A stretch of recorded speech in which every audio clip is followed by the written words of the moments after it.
Welcome to GrassRoot, Ohio, conversations with everyday people working on important issues here in Columbus and all around Ohio.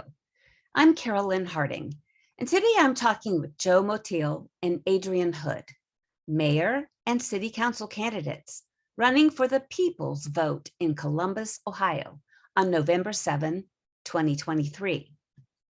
Mayoral candidate Joe Motil was born the 7th of 11 children and grew up in Clintonville, Ohio. He graduated from Bishop Watterson High School, attended Youngstown State University, where he played college basketball, and in his 20s aspired to be a professional jazz musician.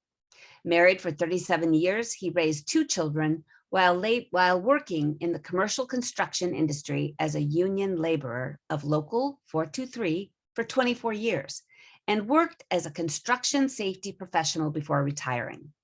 Since 1995, Joe ran for city council and state representative and has been active in citizen-driven ballot initiatives on voting rights, tax levies, and development projects that negatively impacted the environment. He fights structural racism and advocates for our unsheltered, for police reform and community policing, for historic preservation, for creating affordable housing, parkland protection, and for strengthening public education through his long-standing fight against the city's tax abatement policy. Columbus City Council candidate Adrienne Hood was born in Columbus and raised in the Linden area.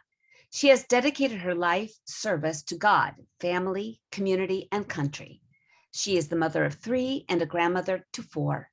She is running for Columbus City Council District 4 to advocate for equitable public safety, quality mental health care, affordable housing, and public education. She graduated from Independence High School in Columbus, the University of Phoenix, with a bachelor's in criminal justice administration, and she completed her master's in human services at Liberty University. Ms. Hood retired from the U.S. Air Force in 2020 as a master sergeant and has used these leadership skills to serve in her church and on the boards of local grassroots organizations. She is passionate about the changes that we need to make in Columbus, which will protect everyone, regardless of their zip code. You've both been active in the Columbus justice community for years. You both are running on issues you have profound commitment to, and you're both Democrats running against incumbent and possibly endorsed Democrats on the November 7, 2023 Columbus, Ohio ballot. Welcome to GrassRoot, Ohio. Thanks, Carolyn. Appreciate it. So we have Thank you. Hi, Adrienne. We have a lot to cover. Are you ready? Yep. Yes. All right. Joe Motil for Columbus Mayor. Why you? Why now? Well, as you know, I've been involved with city government in basically just about every department at City Hall over the last 40 years. And I've served on various commissions, sanctioned commissions for the city. And as you said, different ballot initiatives and things of that nature. And having run for office since 1995, I mean, this is just pretty much a natural progression. And in terms of watching what has happened here in the city over the last, I'd say at least the last 15 to 20 years, and especially since Mayor Ginther's been appointed basically as mayor of Columbus 7 years ago, I just see there's so much more that needs to be done. We're just not moving in the right direction. There continues to be problems. This affordable housing crisis has been staring him in the face for 7 years now. This wasn't something that just all of a sudden happened. And just in the last few years, they've actually started to move a little bit on it, but still, it's just getting worse. It's not getting better. A lot of things and I'll talk some more about the affordable housing crisis. But again, there's just too much going on, and it's too much about profit over people, corporate Columbus, the developers that run the city, control city policy, where our infrastructure tax dollars are being spent, not in the neighborhoods, but in downtown Columbus, the short north, Scioto Peninsula, and everywhere else where corporate Columbus and the developers are building to protect their investments and enhance them as well. So we have to start protecting the investments of the people that live in the neighborhoods. And again, you know, there's, as you stated, public education is such an important issue that's not being addressed, especially when you're taking away millions and millions of dollars from Columbus City schools in terms of tax abatements. Okay, we'll get there, Joe.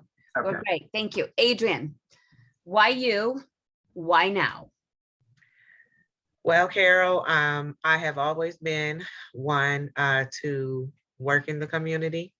I have a heart for people. And even though I came into this space in an unfortunate way by losing my son, it just made me realize even more how important it is for us to have voices from the communities that actually are engaged and involved in the communities be represented in city council and our local government. So I just think it is important for us to have a true, genuine voice that is not afraid to say no when it is necessary and is not afraid to champion for the people because that is what elected officials are supposed to do.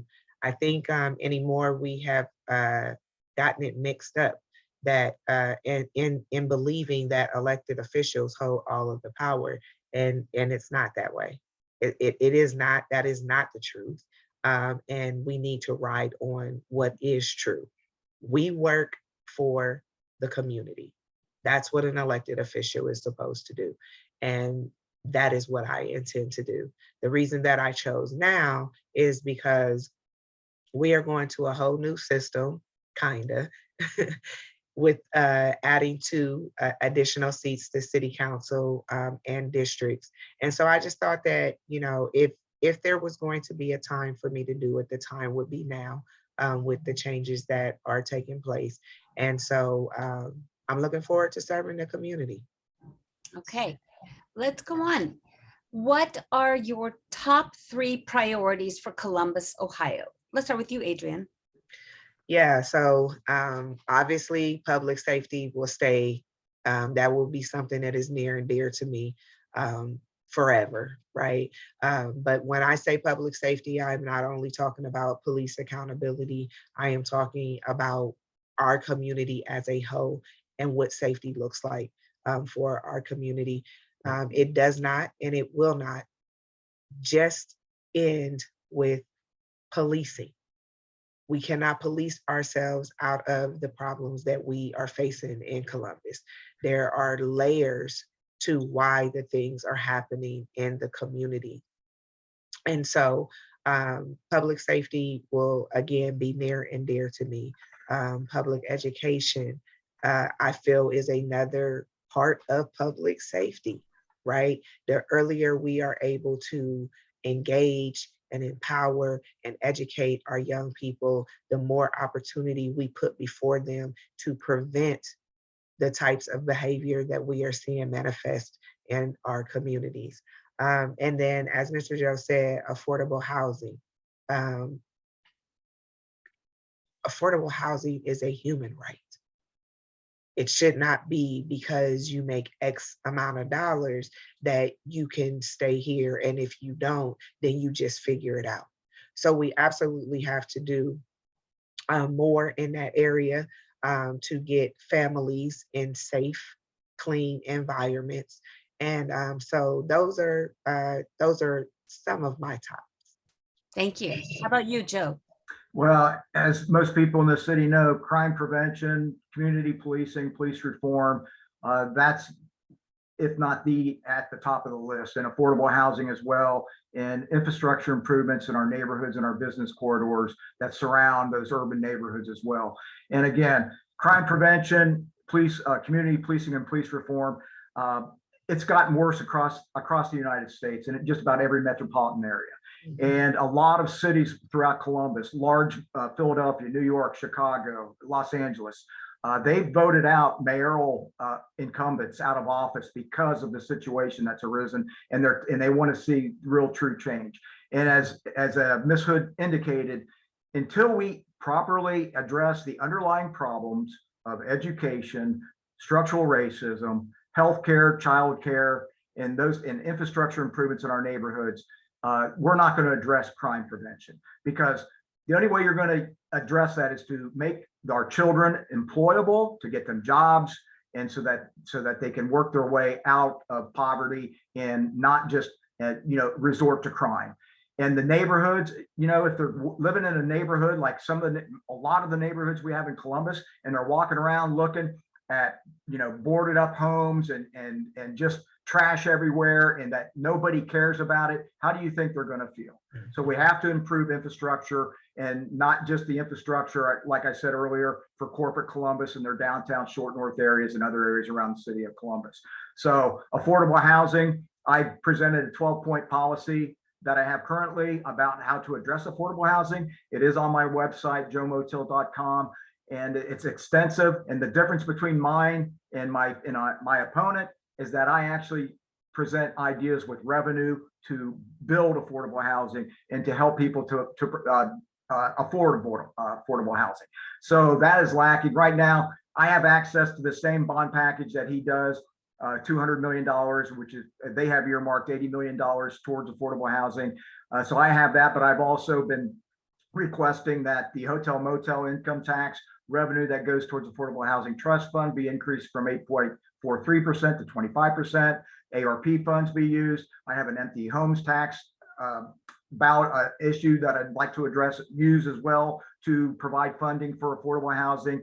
There's other ways to do it. I want the Columbus Partnership to finally become a partner in this city and create their own affordable housing trust fund. I want them to match American Rescue Plan dollars from the city and county at $60 million each. So there's a lot that can be done that's not being done. You just can't say, okay, we're going to tax abate our way out of affordable housing and put set aside units out there for market rate housing that aren't even required. And also zoning reform is fine. And then the affordable housing, and then the bond package. Those are the three things that currently the mayor is using in terms of addressing affordable housing, which is not going to get us anywhere. Okay, so affordable housing, we're really diving into it right now. Adrienne, what's your take on affordable housing? Right now, I was just looking at some information yesterday, and we have a large number of members of our community that are spending 50% or more, right, on just their living, their housing expenses. And these are members of our community that have children. And so to put our members in a position to where they have to decide whether they're going to eat or have shelter is unacceptable. I have looked, I've actually talked to Mr. Motil on many occasions about his plan, and Jonathan Beard is working on a ballot initiative as well around affordable housing. And I absolutely support what is being done because it's necessary, right? We hear our local government say often that Columbus is, a city of opportunities. And my question is always, opportunities for who? And how are we making the opportunities more accessible to more members of our community? So definitely looking forward to learning a lot more about affordable housing. Even as I think about my own personal life, and at one point in time when all three of my children were younger, and me having to figure out how I'm going to pay these bills and take care of my children. That's a very unfortunate, and it's a very, it's a depressing place to be when you have to think about that. Am I going to have enough money to pay, to take care of my kids and provide the shelter that they absolutely deserve? So I look forward to, looking at the policy and continuing to create policy that is beneficial to the majority of our community and not just the selected few. Just real quick, Carolyn, just today a story came out. It said Columbus ranks near bottom in percentage of home ownership for Black families. WOSU wrote this article about it. It came out today. And that's a perfect example of what's been going on and how bad the situation's gotten in Columbus, the second most economically segregated city in America. And under the current leadership of our city council and mayor, at every election year, oh, it's going to get better. Oh, I've got these great plans. You know, it's nothing but hype, slogans, and empty promises. Right now, there is a ballot initiative being circulated in Ohio for women's reproductive rights. And we have to get enough signatures by July 5. I see that you are both faith-based folk. You come from backgrounds with faith-based. What is your take on women's reproductive rights and women having the right to choose about their bodily functions? Start with you, Joe. Yeah, I've always been pro-choice, and I actually signed the original petition just to get it started, and went up to Westerville to Mindy Hall's garage to go sign it. And also, you know, I'm very supportive of it. I know it's going to be tough. I think they have to get, I think it's 400 and some thousand signatures. So they're shooting for about 750,000, you know, to cover the bad ones. And it's going to be quite an effort. And let's hope that the state legislature doesn't shoot it down with the supermajority crap that they're trying to pull off, and that doesn't happen. But yeah, I've always been pro-choice. Okay, how about you, Adrienne? Yeah, so I definitely am. I'm pro-choice in the sense of allowing a woman to have the right to choose. Me personally, I don't care for abortion. And I speak from from my own personal experience. And I know the heaviness and the burden and the mental and emotional struggles that I have myself, right?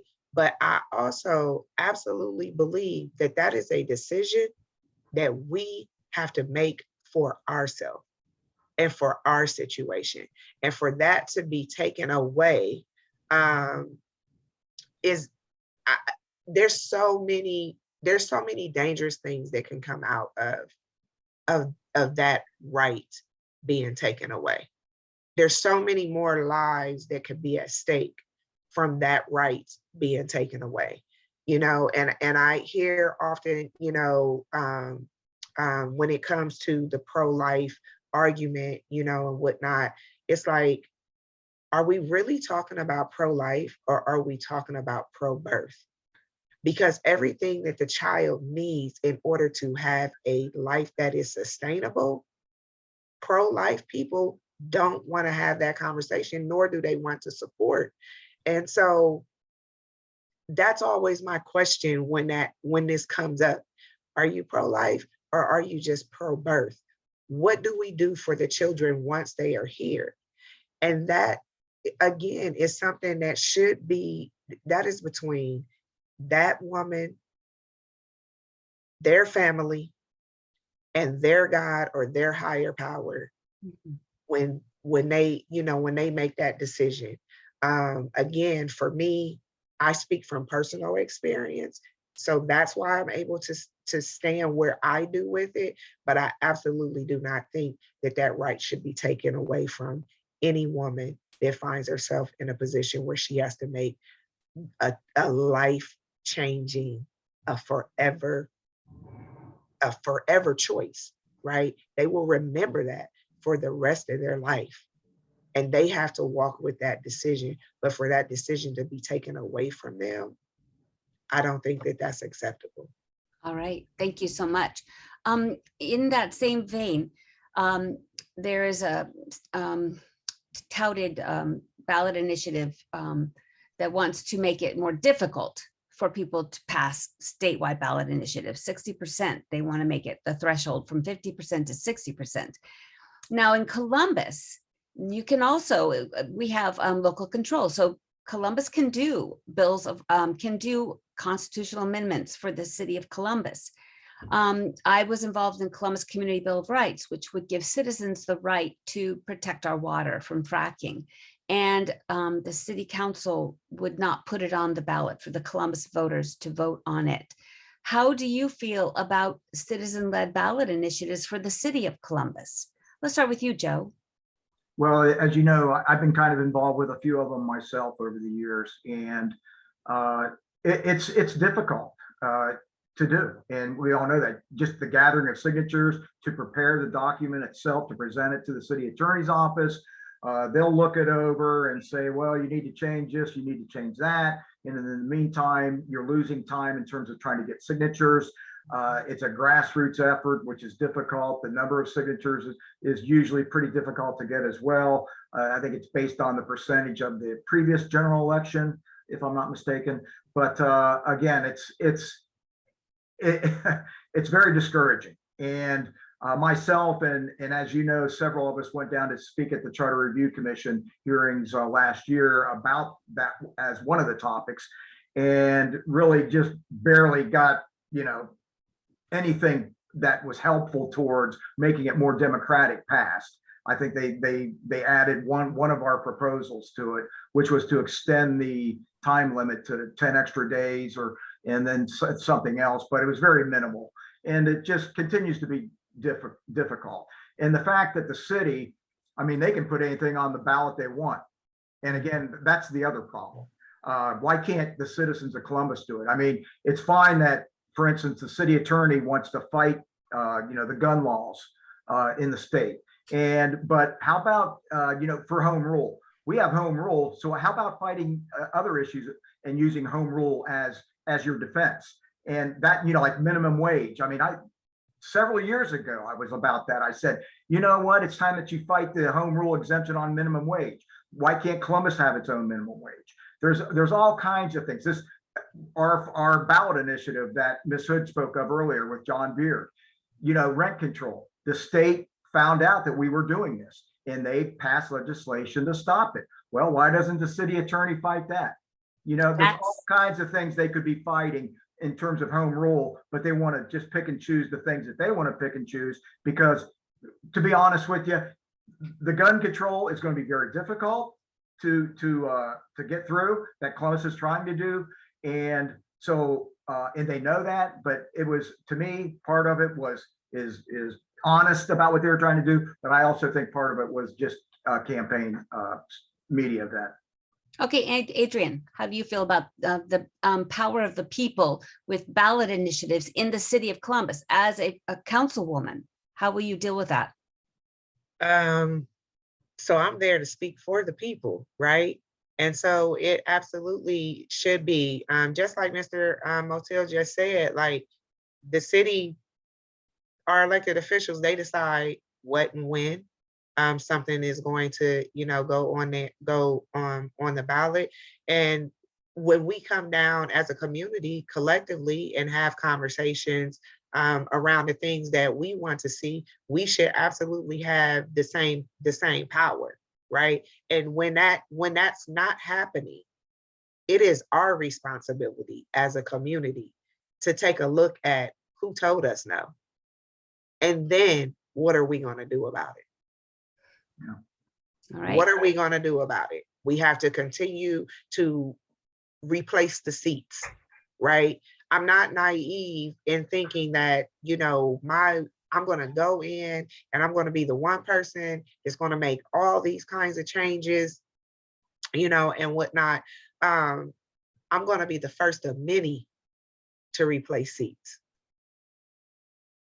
Let's talk about the new ward system in Columbus. A lot of people are calling them fake wards. Are they going to make any help? Are they going to help represent the people of Columbus? Adrienne? As it currently is, the answer is no. And the reason I say that is, as far as the districts are concerned, the districts was only necessary for me to get on the ballot. I am actually running a citywide race now. I have to get the support from the entire city, not just my district, right? And so that is something I feel still needs to be adjusted in this new district thing that we're doing. You know, and what's even more interesting is that I believe, Mr. Motil can correct me if I'm wrong, but I believe it was in 2018 when we had issue 1 on the ballot to have actual districts.